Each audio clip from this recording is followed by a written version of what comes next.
از آموزش‌های قبلی. امروز اومدیم 3 تا چیز رو بهتون یاد بدم.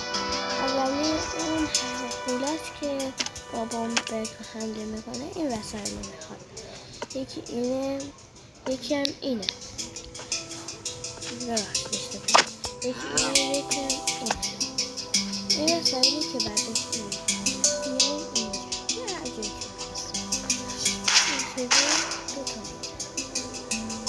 دوتا پسنده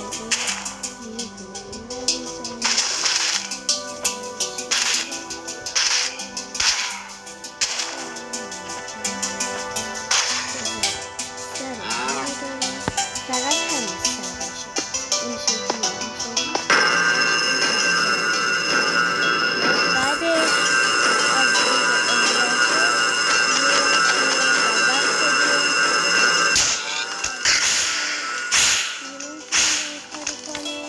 بریم به جای دیگه بقیه. این آموزشه اول. بریم آموزش دوم.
آموزش بعدی همه تو فکر کنم بدونم.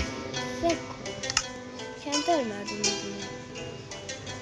خب بریم بهتون بگم. خب یه دونه از اینا میخوایم، یه دونه از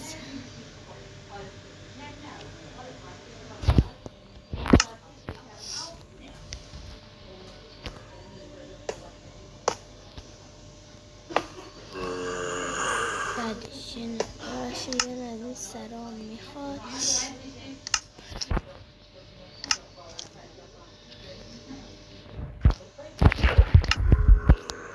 از این وسایل یه دونه از این میخواد، اونم از این این ردیف کنم. بذار یه بار دیگه درست کنم. یه دونه این شلیو، یه دونه این شلیو، یه دونه این بغل، یه دونه اینو برمی‌دارم. این مغازه باش. اینم از آلبوم کله ما. میره از اینجا شکار میکنه. تا آموزش‌های بعدی. خدا نگهدار.